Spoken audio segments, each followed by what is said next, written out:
I think the older I get, the more I realize there's a lot of holding two seemingly opposite things in your hands at the same time. And I think contentment and ambition are one of them.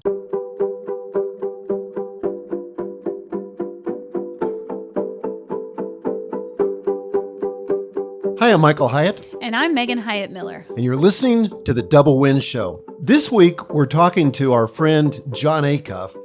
And I'm super excited to bring this interview with you because Jon has a kind of energy and humor and practical wisdom that you rarely see.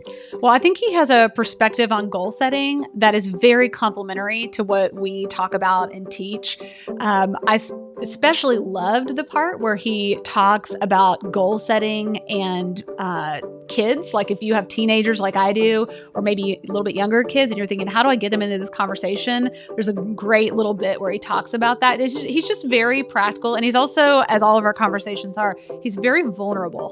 Very vulnerable. And he talks about like his struggles and how goal setting has not come naturally to him and kind of came late in his life. So I think you'll be encouraged by this. He also talks a lot about mindset, but Jon has worked with companies like Nissan, Microsoft, FedEx, Comedy Central.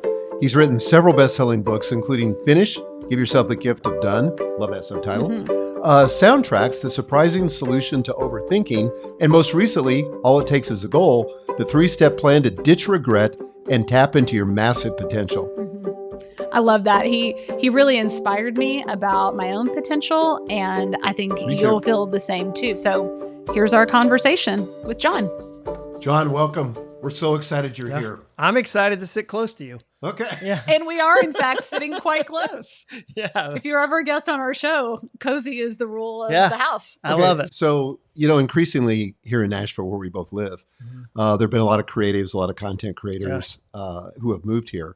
And so I got a bunch of us together. This might have been like 2015. It was a long time ago. 2014? Yeah.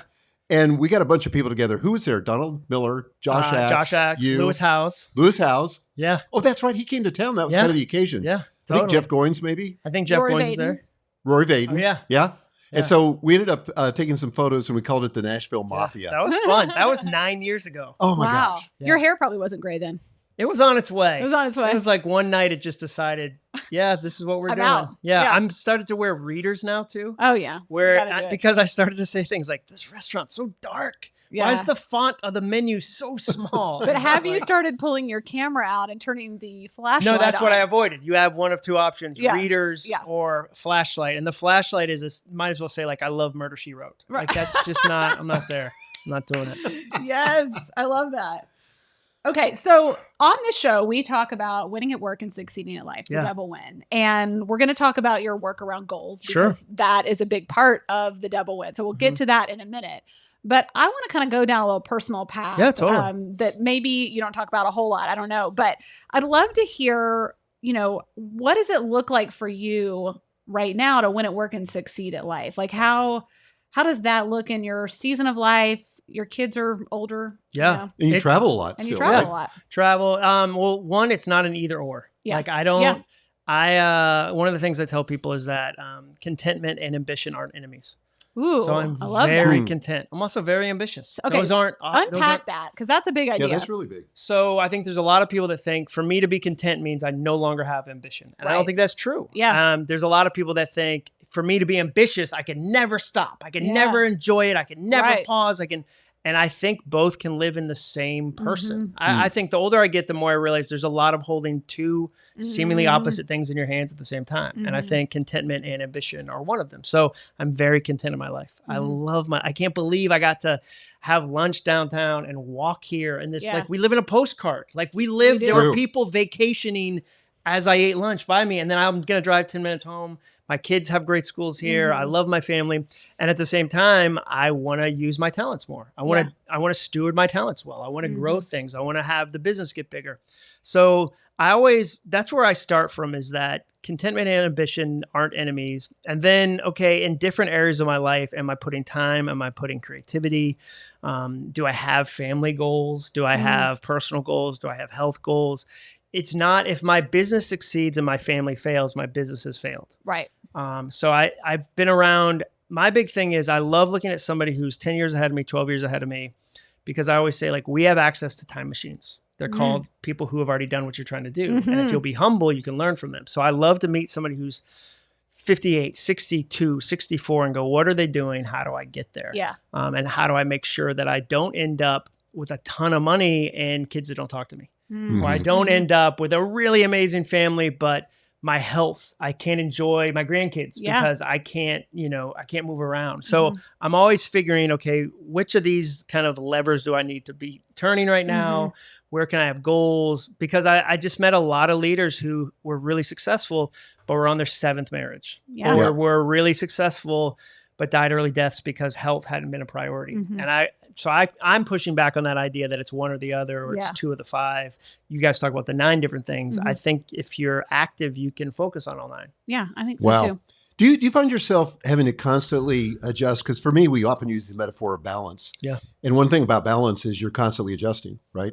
So I'm maybe overdialed on work this week and I got to pull back a little bit on that. I've got to put some more time into my health or my family or whatever. But is that true for you too? Oh, 100%. I mean, there's seasons where my wife will say, we're all here, where are you? And what she means is I'm physically present, but mentally absent. Yeah. And it's because I've got a big work project and I'm kind of thinking on that and I have to pull that back.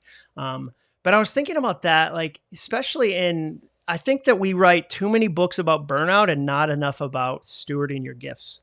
Like a lot of the people I know who would go, well, I don't want to deal with burnout. I'm like, you're a long way from giving all you got. Like that's not your current issue. You feel tired and bored because you're doing the wrong thing, but you're not like, it's not because you've expended every gift you have.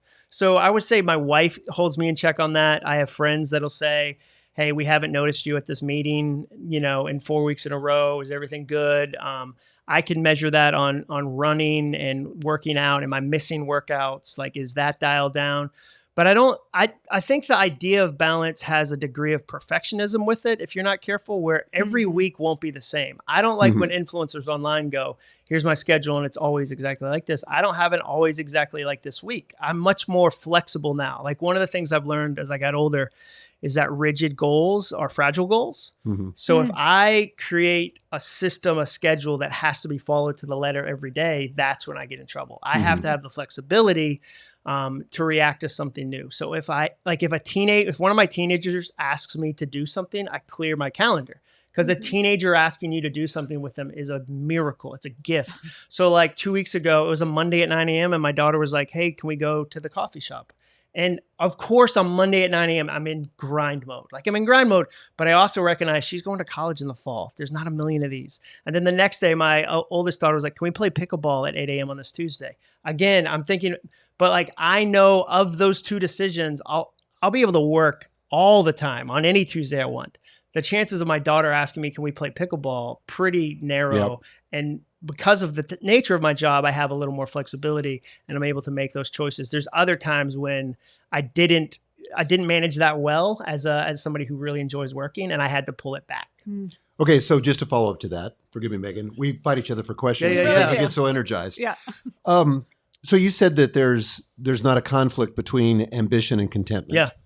But we teach something called the ideal week, which I also don't think is in conflict with the idea of spontaneity and reordering your priorities. Totally. So do you have kind of a framework that you shoot for? 100%. Yeah. So what's that look like? So I know that in the morning, I'm going to try to get up between 5:15 and 6:15ish. This morning was 5:15. Yesterday was 6. So what's the difference? How much sleep you're getting? Well, like today, I knew I had a meeting with an accountability buddy at 7 a.m. and I still wanted to get some reading Bible time in before then. So I just had to back it up. Gotcha. I just say, in order for me to if you love your life, getting up early just means more time to love your life. And I was never a morning person. I just wasn't. It's just as I got older and as I started to enjoy my life more, I was like, I can just do more if I get up a little earlier.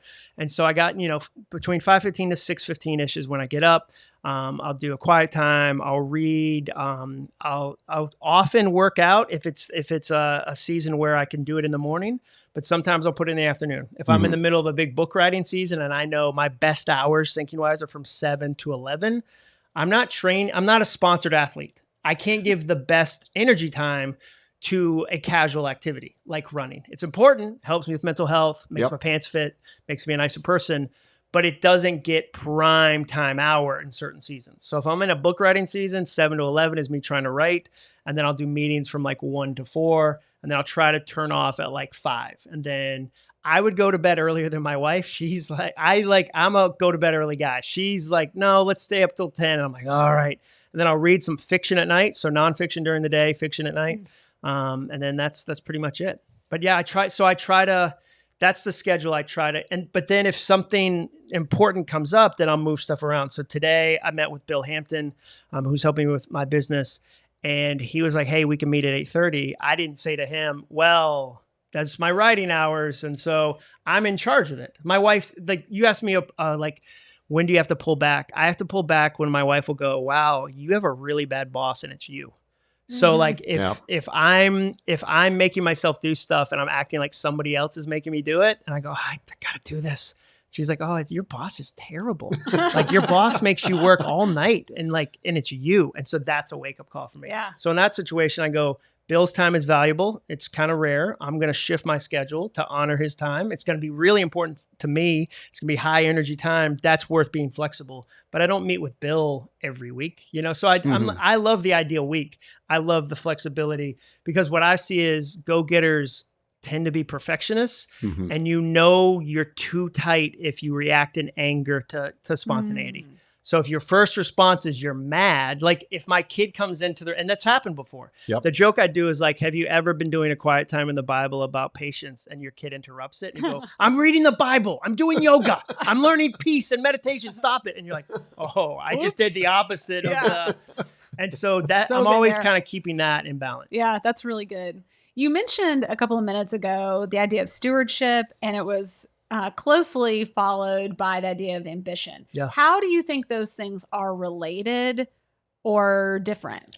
Well, I think none of us have the ability to fully understand what we're capable of. That's part of why we need community. Like Roy Williams said, you can't read the label from inside the bottle. Yeah. So I need other people in community to go, man, I think you did 10. I think you could actually do 12. And I need other men, other people that love me to call me beyond myself. So that's part of the ambition. That's part of the stewardship, because there's so many times in my life where I'll get it to good enough and my body is naturally like, that's enough. That's enough. And I'll need somebody else, or I'll need a goal to call me out. A friend of mine said it this way. He said, I put my running stuff by the front door so that when I wake up in the morning, I beat my brain to the running stuff. And by the time my brain realizes what I'm doing, I'm a mile down the street. By the time it wakes up and goes, wait, no, I don't want to run today. It's like, oh, I'm so sorry. We're 2 miles from home. We at least have to do 4 total. So there's other tricks like that I do to go, okay, how do I stay ambitious? And then the other thing is, it's so cheesy. It sounds so woo-woo, but I'm learning to listen to my body. Yeah. Where like, I now have a better barometer of, wow, I feel really thin. I feel my favorite definition of like burnout is the one in, it's like so dorky, Lord of the Rings. Frodo says, it's Bilbo says, I feel like too little butter spread over too much toast. And there's a thinness to that. So I know when I'm running and gunning, if I've done too many commitments, too many meetings, like I'm thin. It just feels thin. And so I know I need to kind of refill. But again, I think that I meet more people who are struggling with boredom and lack of purpose than I do burnout. I agree. 100%. And they confuse them. Yeah. And they confuse them. And so that's where I think there's been seasons in my life where I didn't do much until I was like my mid 30s. And I was kind of like, wait a second, I got to wake up to this. Yeah. And so now I feel this great like joy of chasing things. And I yearn for other people to do the same. Like I get passionately angry in a righteous way for other people to be who I know they can be. Yeah. Like, so that's kind of how I like to lead. So you're a high output guy. You've written how many books now? 9. 9 books. Wow. You speak a ton, so a lot of output. What do you do for input? Oh, I do so much. You read a lot. I do a ridiculous amount of input. And you really motivate me on that. Yeah. It's really challenged me and inspired me. So I want you to talk a little bit about that. So like this morning, when I woke up, I started to make coffee. I was listening to a Les Brown audio. So somebody asked me the other day, like, who are the young voices that you're following? And there's a ton that are out there. But I also love the old voices. So like I've rediscovered the Jim Rohns, the, Dennis Waitley's, the Les Browns, And so there's an audio I was listening to while I was making coffee, and he makes me want to run through a wall like a Kool-Aid man. Like he's so positive. So then some of the people listening don't know what you're talking about. Yeah. The Kool-Aid man? Yeah, I know. Well, like our kids would look at you like, what? He would run right through the wall and say, oh yeah, when he got in there. And it was always an inappropriate room. Like it was a courtroom scene and somebody drank Kool-Aid. And so for me, I listened to that. So that's input. I wrote some down, that's input. And then like when I run, I listen to like 20 minutes of a sermon, 20 minutes of a book, 10 minutes of music. So there's input there. When I drove here, I was listening to something. So I try to, and there's other times where I'll go for a walk in the woods without any audio input. So there's times I'm taking breaks from it. And then I limit empty input. Like we got rid of Netflix 6 months ago and here I am still alive, like still able to do it. You like, might be the only person on the planet. I know, that's done dude, it. we'd had it. Proof of concept. We'd had it for 18 years. We used to get it in the mail where you had to rearrange your queue. Yeah. And it was just like, we're not watching a bunch of TV, and I'm not against TV. It sounds so like puritanical. I just am like, I'd rather spend 30 minutes with a fiction book than like, I know it'll be 90 minutes with like something that might not fill me in the way I want to be filled. And then there's conversations. So I had a great meeting today with Bill. I was learning from him. And then I'm always collecting ideas. Like Jordan Montgomery, I had him on my podcast the other day, and he said something like, when you're correcting somebody, think about call up, not call out. Like, how do you call them up versus calling them out? Ooh, I like that. And I was like, I hadn't thought about it. That's a great handle for that. And so I collect a lot of ideas. I'm serious about, when I'm in a conversation with somebody, I'm asking them questions. Like I love to ask the question, what are smart people doing that I'm not doing? So like if I go talk to somebody, I go, hey, what do you like? And they might go, well, I saw another speaker and she did this, or I saw another. So I'm like, oh, that's interesting. And so I try to look at every interaction as a chance for me to learn. And then I collect a lot of ideas, and then I have to find a place for them. And then I share as many as possible. You know, what's funny is we had another version of the podcast, right? And it was just Megan and I talking. And before that, I had a monologue podcast where I just talked. Yeah. And I dreaded it. I absolutely hated it. I got tired of hearing us talk, but it was all output. Yeah. Now we've changed the format where we're interviewing people like you, and I can't get enough. It's so fun. It's so fun because it's all input, and I'm learning. Yeah. And you get to have conversations you wouldn't otherwise have. Yeah. Exactly. That you'd want to have. That you'd want to have. You probably wouldn't have dinner with that many people. You wouldn't cross paths with them. So I think I try to look at input as in a lot of different forms, whether it's music or being quiet and thinking, or it's books, or it's, and so I just know that like one of the things I say is I don't believe in writer's block. I believe in idea bankruptcy. And if you can't write, it just means your idea bank is empty. And so how do you go refill that? Like I never sit down with a blank piece of paper. I always bring a ton of friends. And that's where the idea kind of process comes in. Yeah. So what about self-care for you? And I'm not just talking about like going on a run. Like when you think about kind of the 360 version of you, what does that look like for you in this season? Well, I mean, it's sleep, last night I got 7.5 hours. And so it's like not being casual about sleep. It's like self-care is for me about eating too. Like I know now the point where I go beyond what's going to make me feel good. Yeah. So like last night I brought home half of this pasta dish because I was like, I could totally eat this whole thing, but then I wouldn't feel good the rest of the night. Yeah. And I value feeling good over that moment. And so like sometimes it's figuring out where my edge is and going, okay, this is beyond the edge.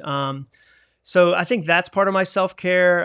Definitely getting up early and having some time by myself.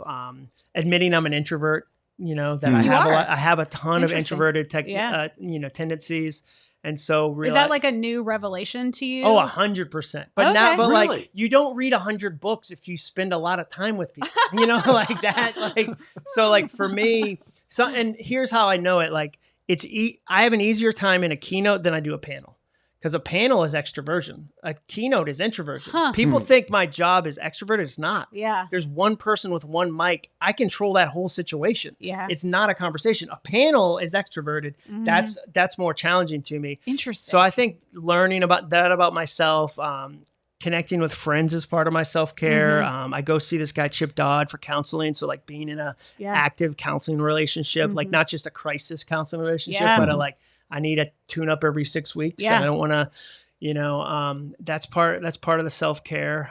And then, running is a big part of it. I've done 64 CrossFit workouts this year. And I think I've run like 420 miles. And I know that because I have a goal, and then I'm walking X amount of miles. And then we're taking a month off in July, and that'll be our third year we've done that. Wow. And I've never been able to do that. And I work toward that. And I don't take that for granted at all. I had 8 days of vacation years. Most of my I would have to be like, well, how sick is the kid? Like, is it worth a day off? Yeah. So like that, like, that's what I think people don't see is like, even though I'm going, like we're going to turn off for a month and we're, I'm going to be very, chill and very, kind of reconnecting with new ideas and I won't monitor that for performance. That's the other thing. Like I had a friend go on a sabbatical and he was like, I might hire a sabbatical coach. And I was like, that's how you know you need a sabbatical. now you're going to go try to be the best at sabbatical. Yeah. Like you're going to win sabbatical. And I was like, oh, and so I think that's part of it too, is like not trying to monetize every moment is self-care for me. Yeah.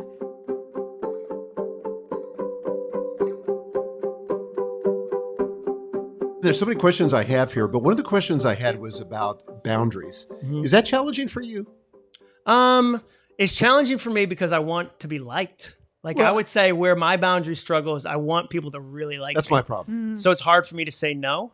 And it's hard for me to not overpromise in the moment and then get home and go, oh, I wish I hadn't said yes to that. Yeah. And, so that part is hard.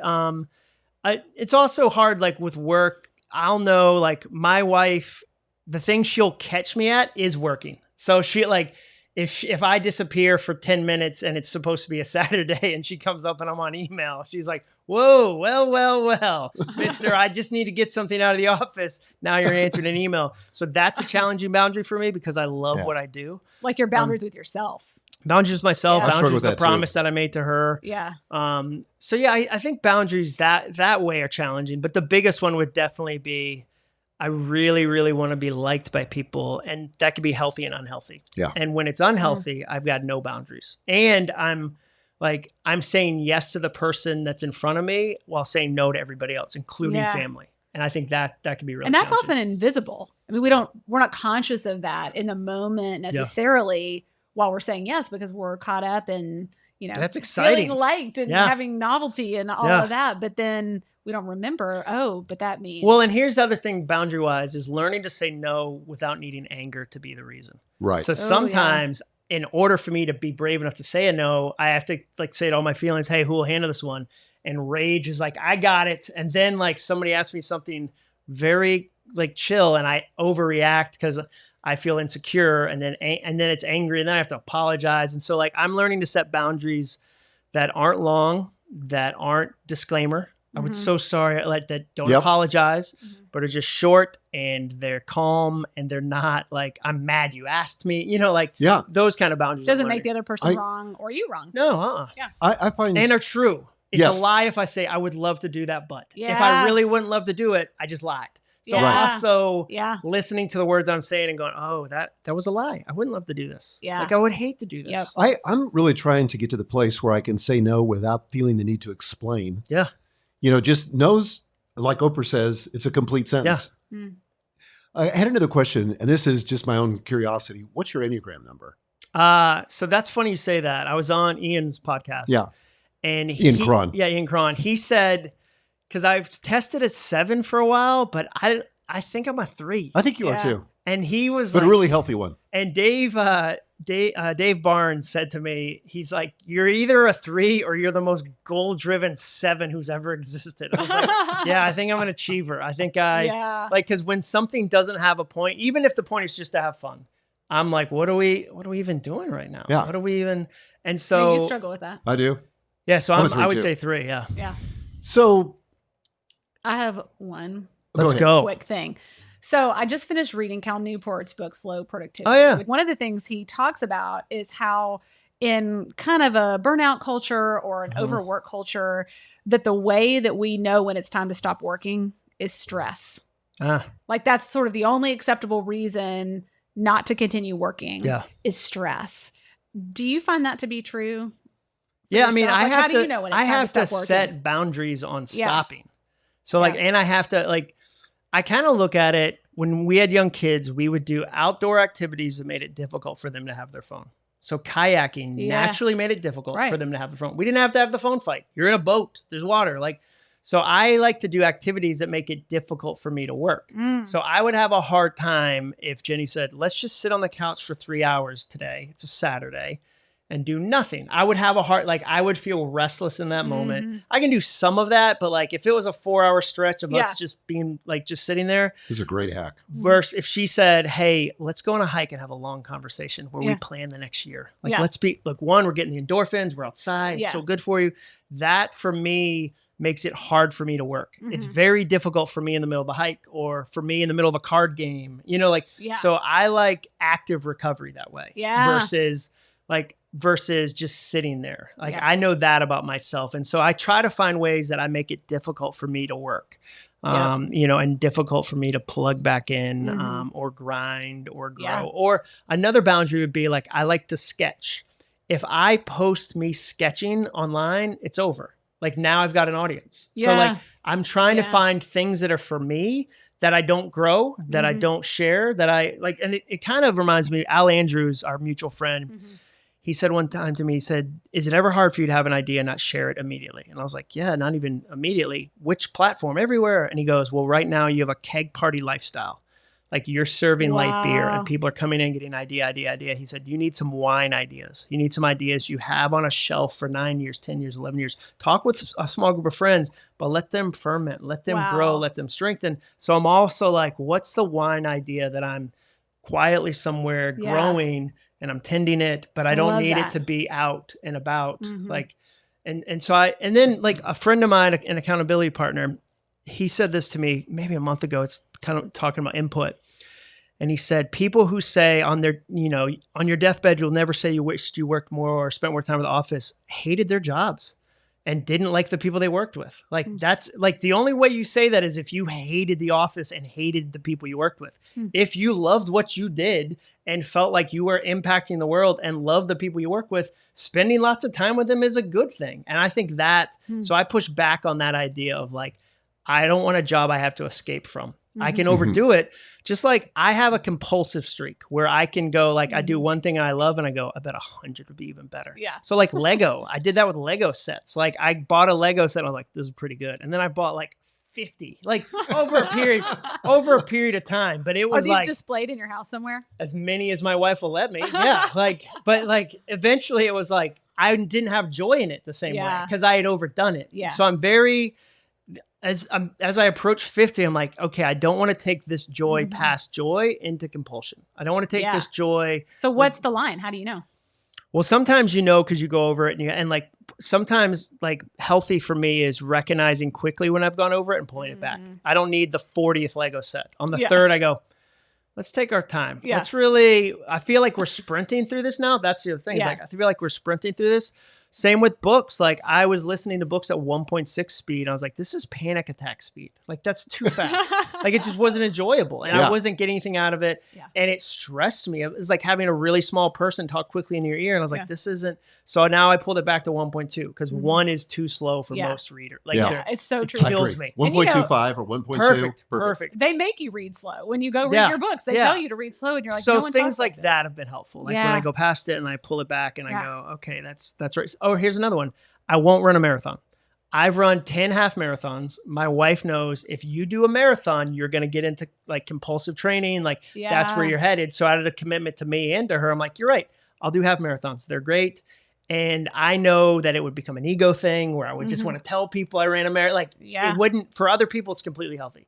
For me, half marathon is the healthy boundary and I love them and they're great and I run a lot, but that's the boundary. Have you always been good at self-awareness? No. Like I've been good at self-awareness, but not self-action. There's a lot of people who are amazing at self-awareness, but they don't do anything. And so I think I was always intuitive because, you know, my dad's a pastor. He's a communicator. I come from a family of communicators. So they are good at expressing emotions and like saying words. But it took me a while to connect that to, okay, so what does that mean on a Tuesday? So what does that mean on a Wednesday? Like I think about that. There's a guy named Caleb Hammer who does financial audits, really fascinating guy online, blowing up.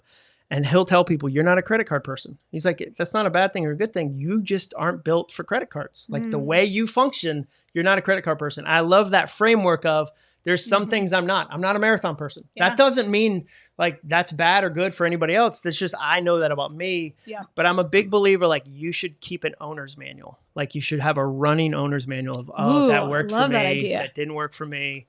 Oh, this is the time I need to go to bed, or this, like when I do this, it gives me joy. Because I think we forget those things again and again and again. Yeah. No doubt. So for me, I keep relearning them. Yeah, and keep relearning them, because everybody's had the experience where they do something they love and they go, why haven't I done this for 3 years? Or you go to a coffee with a friend, you go, that filled me up. Like, why haven't we? And so that's what self-awareness feels like to me. I It's like like, that. how do you turn it into self-action?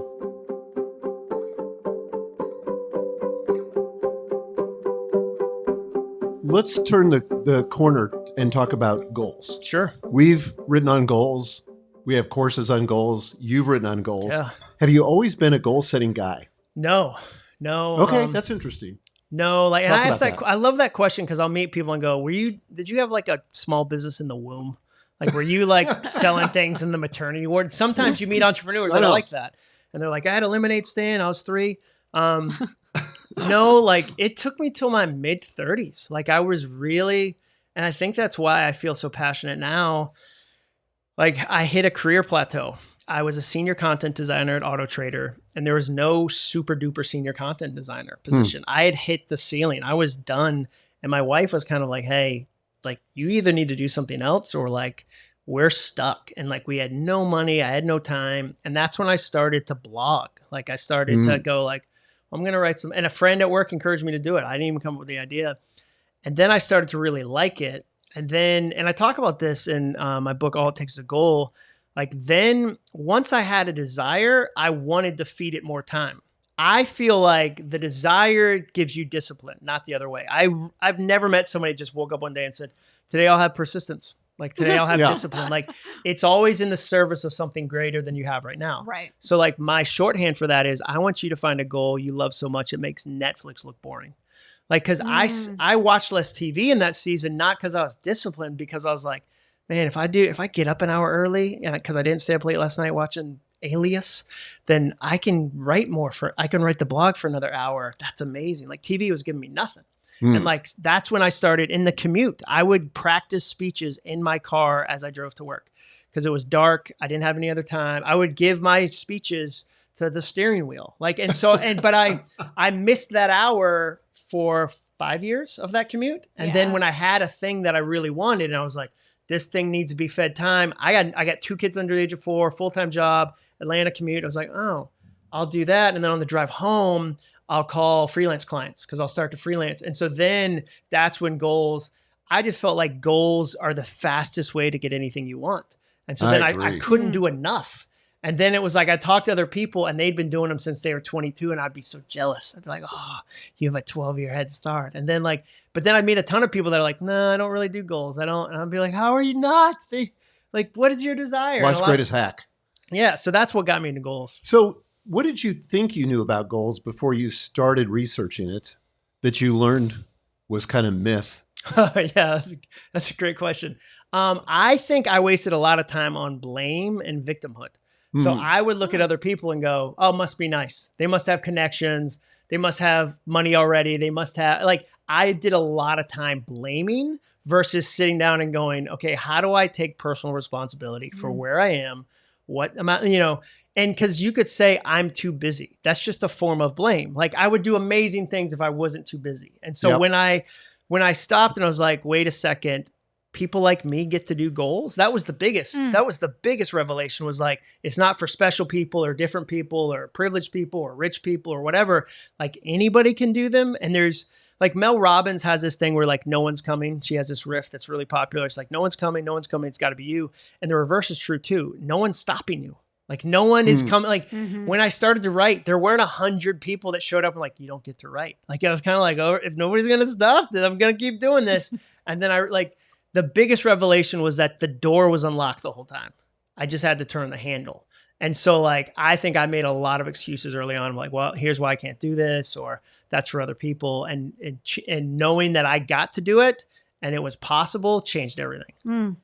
What have you found to be the secrets to achieving goals? I mean, one is desire. I think we have a really hard time admitting desires or being okay with desires. Why do you think? Well, I think sometimes we have broken soundtracks from our family. Sometimes it's cultural. Sometimes we grew up in a faith conversation that prevents, like, there's a musician here in Nashville that told me, he's a Christian musician. He said, if you buy a $90,000 Suburban, Christians say, good for you. It's a family car. If you buy a $90,000 BMW, they say, Jesus rode a donkey. Like, you really shouldn't have used that. Same amount of money, just a different brand, different interpretation, different judgment. Yeah. So I think sometimes you bring into your own self-limiting beliefs or whatever phrase you want to use. You know, I had a friend, Steven Scoggins, and his dad used to say, Scoggins don't get ahead, Scoggins get by. And so you hear that 100 times as a kid, that's a like, here's the family line. So sometimes I think we bring stuff like that into them. I think we make them harder than they need to be.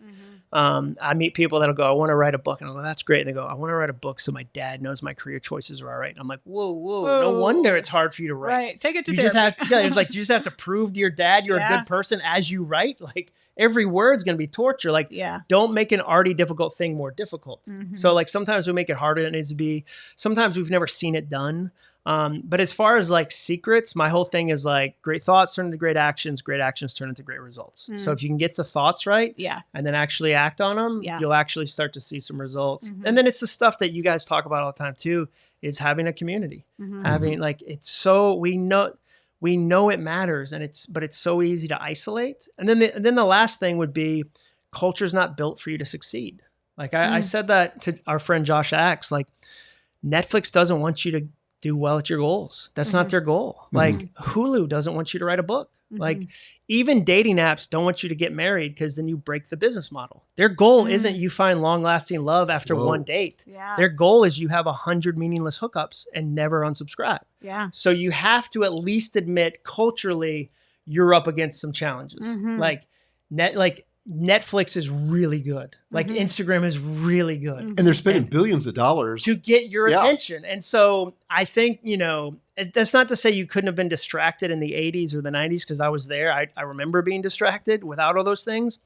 But you have to admit that, like, that's changed. Like, even think about it this way. Like, department stores now have buy here, pay here options. When you check out at a department store, it'll allow you to buy here, pay here, $100 thing. So you go, why is credit debt going up? Because what used to be buy here, pay here at car lots that you go, that's a bad neighborhood. It's a different, now every purchase you can finance into the future. And so like, we teach our kids, like, if your legs and your car works, never DoorDash. Like, you wouldn't tip $8 at a Taco Bell, like, but we've now been taught, like, no, I should do that. So you have to understand there's this whole cultural machine pushing against, you know, the goals you want to do. Like, and we're at odds. Like, my goals are different than what Instagram wants for me. My goals are different than what Netflix wants for me. And so I think sometimes we forget that, and we don't draw boundaries. Yeah.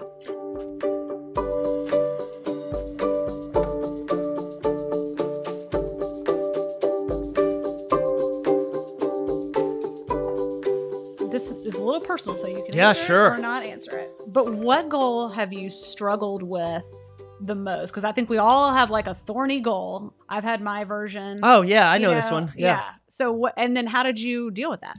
I would say building and running a systemized business. Like, that's been like the biggest thorn in my flesh. Like, it is so hard. It's so hard. Like and even now, like I mentioned, Bill Hampton, Bill and I are working together. He was my boss at Ramsey, brilliant guy. And I feel right now in my partnership with him that I am like an 800-pound person who's hired a trainer, a physical trainer. Yeah. And it makes me very uncomfortable in the best ways. Yeah. Because he'll go, why did you do this, this, and this? And I'll go, because I was afraid and it was the easiest way to do it. And like, I felt uncomfortable. And he's asking hard questions. Yeah. And I've had to open the fiefdom. I've had this little Jon Acuff fiefdom to a wise person with outside perspective to go, I think you can go to the next level, but in order to do that, you're going to have to do this, this, and this. And I've hidden so easy that I wish it was hard for me to go, what's a goal I haven't done? 100%. Yeah. Growing my business to the size I believe it can be with some of the things that I would say are systems, you know, the way staffing, culture, all the stuff that's like, it's not shiny. Like one of the soundtracks I say is excellence is boring.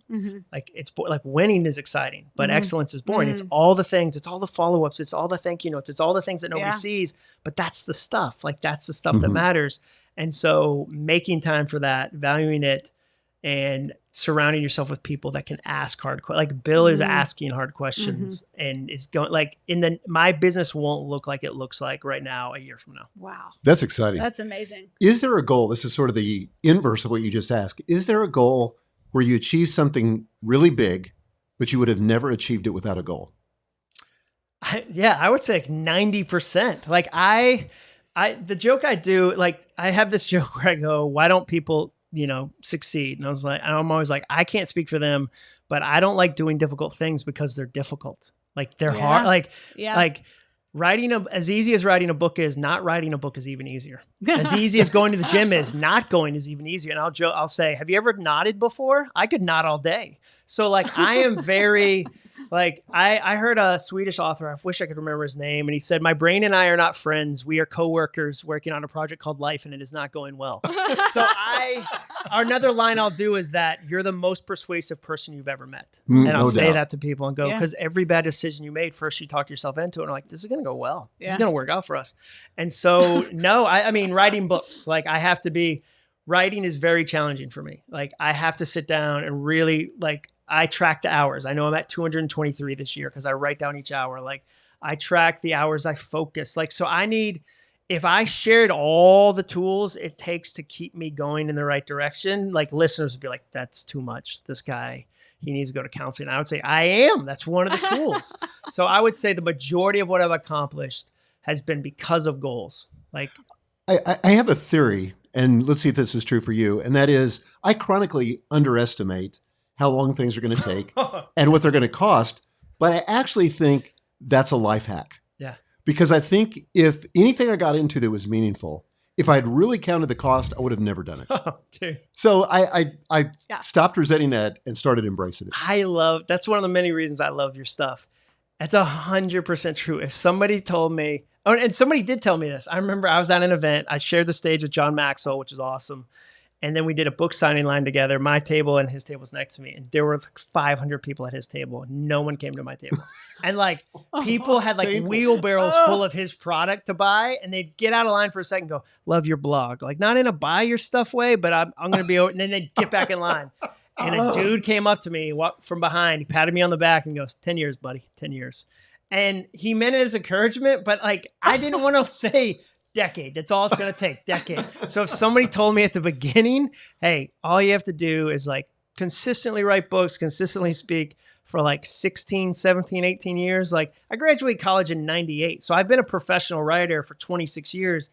I'm so glad nobody told me that at the beginning. Oh, like, and so I think I 100% agree with that. But on the flip side for me, somebody asked about that. They're like, you've worked really hard. And I genuinely, this sounds so cheesy. I genuinely believe that when you're in your calling, it's not as hard to you in the moment. Yeah. Like, true. I don't look back on things that I did. Like, man, I went to Effingham, Illinois, and I did a 3-hour event, and it was January, and it was cold, and there weren't a lot of people there.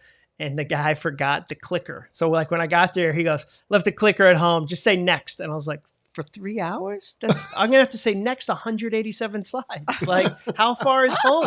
Like is home close? Can we go get the clicker?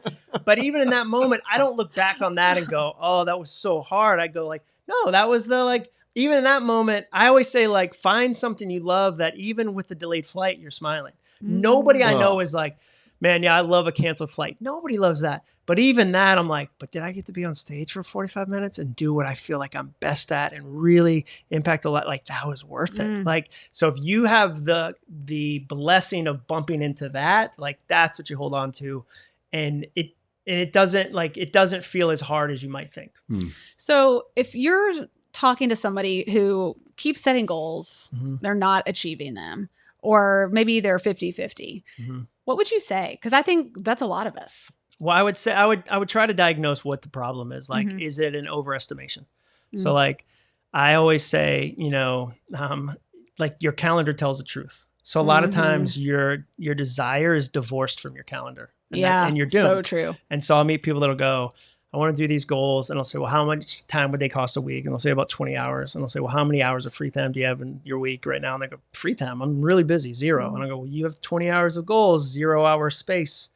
you're doomed before you started. And predictable. And so like, is it a time issue? Like, is it overestimation? Do they really want to do it? Like, it's okay to say you don't want to do it. It's okay to retire a goal. Like, I retire goals all the time. Like, one of the phrases I say is September you is smarter than January you. So you only knew one, like you had limited information in January. If you get to September, you're like, this is not the thing.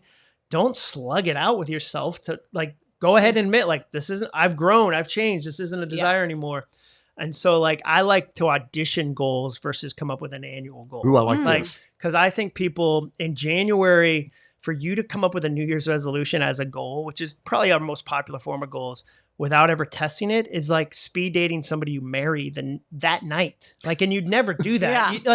Only on TV. Only on TV. And so I go, well, can we audition it for like a week? Can we audition it for a month? And then in February decide, you know what? We're doubling down. We're going to do February too, and we're going to do March. So I like kind of doing them with an iteration versus I have to go from never doing it to now I'm all in. So I think that's part of it. I think sometimes they don't have community to encourage them. Yeah. I talked to a guy the other day. He said, running sucks, but the people are awesome. Like, so he wouldn't say, I love running. He'd say, man, I love how I feel after.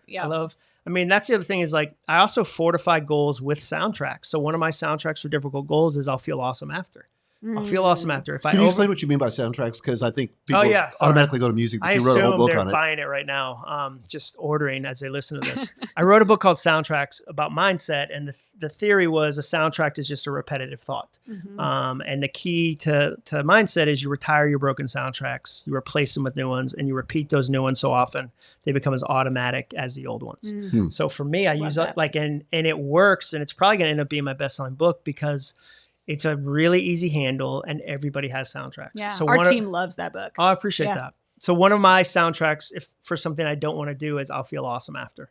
So I know, like we live in Nashville. The joke I always do is it's too cold in the winter to run. In the spring it's too rainy. In the summer it's too hot. In the fall it's too dark. Like there's not a good. And so what I tell myself, if I think about the beginning, I'll never do it. If I imagine, it's going to feel cold when I go outside, I'm going to have to find gloves. It's going to be windy. Like, ugh. If I think about the beginning, I'll never do it. So I tell myself, I'll feel awesome after. I'll feel awesome after. Like, and I think about the beginning in black and white. I dream about the end in Technicolor. So I go, oh man, it's going to feel great in that shower. It's going to feel great crossing that number off on Strava. It's going to feel great coming down that last hill. And I'll say, I'll feel awesome after. And now I've got a soundtrack that's helping nudge me. So a lot of times they've never dealt with the mindset side of it. And so, I think there's just and then some of it's perfectionism, some of it's procrastination. Some of it's imposter syndrome. And so I think there's a lot of things, and they all come down to, fear, just like a general sense of fear that a lot of people, that sticks a lot of people. Cause the stuff we do, like the joke I sometimes do is like, they've never invented a 12th ab. Like Men's Health could publish one issue if people just did what it said. Like there's never like issue 500. It's not like, hold up, we found a different type of ab exercise no one's ever done. This one works. The previous 499 issues are bad. This is the one. Like we have enough info. Like building a business, there's a lot of things that aren't mysterious, but they take consistency and they take boring stuff. And so it's like, how do you fall in love with those little pieces of it? And for me, it's exciting to get a book in the mail that you've written. It's like half an hour. Like it's going to take you a year. So like you better find other things to move you along than just the half an hour of holding the book, because that's, money's the same way. Like the thrill of that's pretty short. Like you better enjoy the conversations you're having, on a Thursday versus just someday this thing goes viral and we get massive sponsors, whatever. Do you think when you're goal focused, and I struggle with this, to be honest, is that I'm so always in the future that it's sometimes hard for me to be in the present? For me, I'll think about things like, how do I put my feet down? Like, how do I root to this moment? Like I'll stop and kind of like, okay, what moment am I in right now? And I'll write down notes during the day. Like, like, wow, I'll start keeping track of things, like small things that I'm just like I'll probably put in, I don't know if I'd call it a gratitude journal. I come up with something called a best list moment, and all it takes is a goal. And I got a really good parking spot today. So I'm going to write that down in that, because that was a small, now I'm not waiting for home run moments. Now I'm like, man, I found one, because they're starting to do 2 hour only everywhere. And so like I had to go a couple blocks over where there's no 2 hour. It's just like park as long as you want. And I was like, hey, and there's one available. And so like, I'll write that small thing down in the day.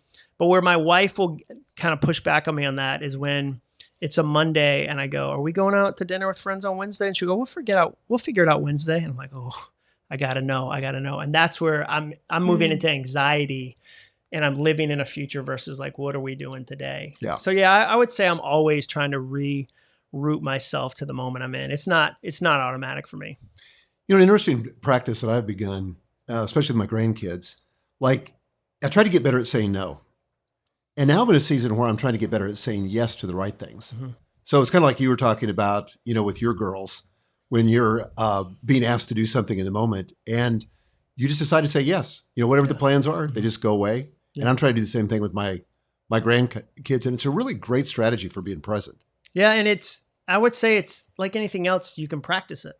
Yeah. I always tell people, like when people say to me, well, I'm not detailed. I'll go, forever? Like you're 38. You might live 50 more years. That's already been decided. Like you can't learn how to be more detailed. Or they go, I'm not good with numbers. And you're like, for the rest of your life. And so for me, knowing I'm not easily present just goes, can I make that a goal? Like what would it look like?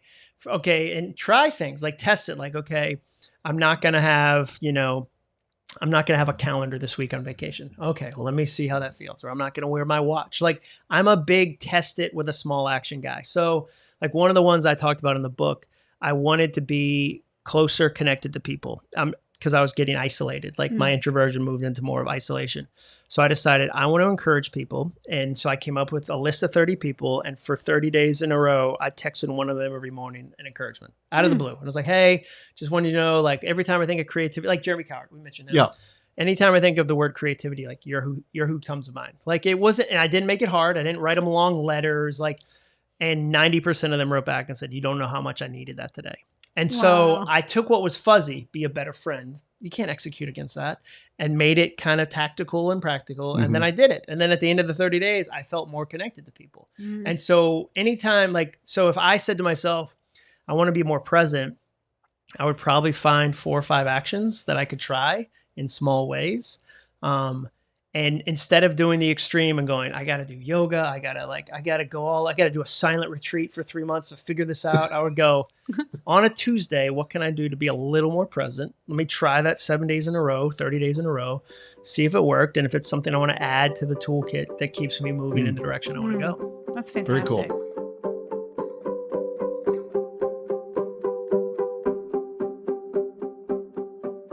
Well, I know we're almost out of time and almost to our questions that we get to ask every guest. However, selfishly, I want to ask you one more question about goals, because it's a question we get asked a lot. And that is, as a parent, so you're kind of like almost at the empty nest phase. Like you're not quite there, but you're getting close.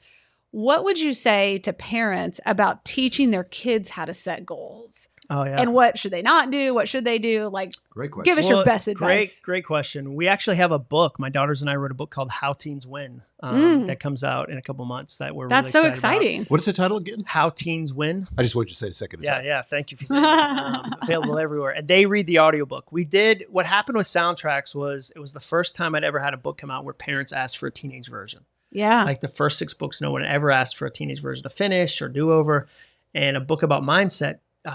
Parents came out of the woodwork and like, my kid is struggling with mindset. Like, could you do a teenage version? And I knew if I wrote it, it would be like an old person trying to sell young, like, hello, fellow youths. Like, wow, don't crease the J's. I got so much Riz. I'm a Risley bear. Like, it would be so whack. And then I said, whack is whack. So, but I had 2 teenage daughters and they helped me write the book. And we wrote this book called Your New Playlist. And now it's being taught in schools across the country. And that's awesome. My hope is that we'll teach kids mindset in the future in the same way we teach them finances. 20, 30 years ago, we didn't teach kids anything about money and said, here's a credit card, try not to buy a jet ski. And then they would like detonate their lives.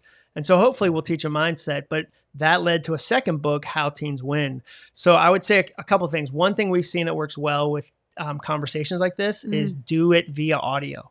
So many parents have come up to us and said, I got the print book of Your New Playlist, but the audiobook that's your teenagers reading it teens speaking to teens was way more helpful because we could listen to a chapter in a carpool. And then I could say, what do you think about that? Do you agree? Because like, it's challenging for a parent to go, here's a book I want you to read during the summer. That's not, like what teenagers like, you got any more books for me to read?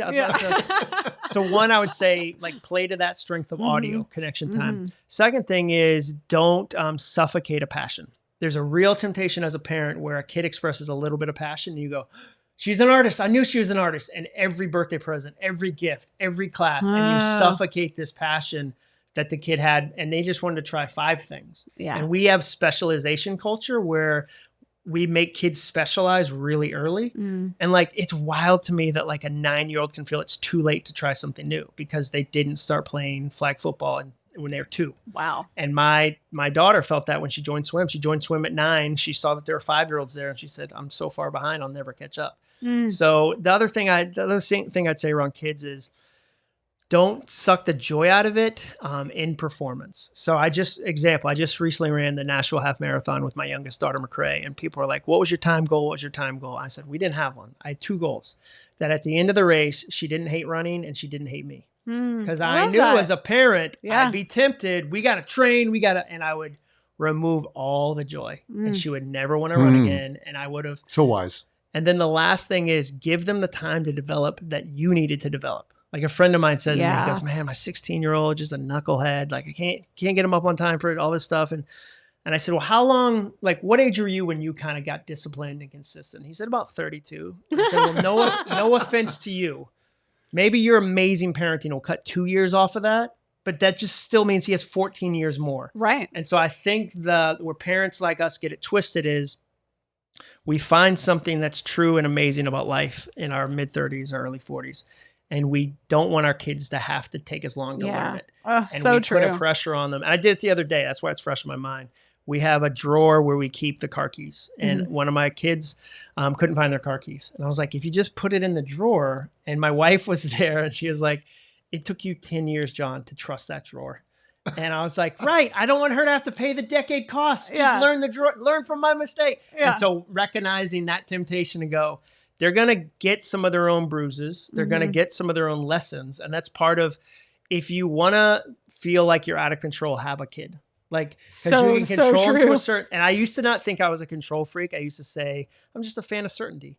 And then and then now, like, once you have teenagers, I can't control what type, like if people like them. I can't control if they go to the prom. I can't control college. Who they go with. There's so many. So you have to be really open-handed with children. Totally. And I think that's the bravery part of it. I mean, like in the stage you're in, like you can't control if they have kids or if they live near you or if they do some job that takes them to Europe for 10 years. Like there's so many things.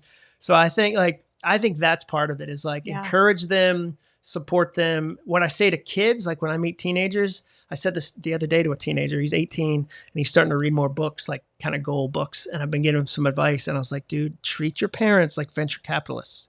If you show up with plans, they will throw so much money at it. I said, if you go to them, mom and dad, I know I'm going to school and I want to join a gym because like being at the gym is part of my mental health. And they'll be like, great, we'll buy you a gym membership. And like when I saw him and his parents last, he said, yeah, I'm crushing Audible. I'm listening to so many books while I do lawn care. And his dad was like, yeah, I'll buy any book you want. Like the dad was like, of course. Right. So I try to tell kids, the parents' job, like if you express a passion, we're so excited. We'll fund that. We'll lift that up. We'll surround you and everyone, And so, but I was trying to reframe for him, like treat them like venture capitalists. If you showed up with paperwork, like my daughter, when she wanted to sign up for TikTok, came with a 10 slide PowerPoint and on her own, she was just she was like, look, here's the accounts I want to follow. Here's the time measurements I want to set. And we're like, oh my gosh, like she's really like, we're all in. So like, I love to encourage teenagers, like treat them like venture capitalists. Yeah. They want to be angel investors in your success if you'll let them. So bring it to them. And they're only trying to make you successful. Like that's their only, true. And so I kind of geek out about helping both parents and teenagers that way. Maybe as the granddad, I could tell your kids that. and kind of coach them to come to you with a PowerPoint slide deck. Well, you used to make us do that. We didn't have PowerPoint back then, but you used to have us do that very thing, you know, like you don't go ask for money unless you're coming with a proposal. I want to know you're all in. Yeah. Like, I don't want it to be casual. I want to know you've got skin in the game and you're like, it really matters to you. Yeah, absolutely.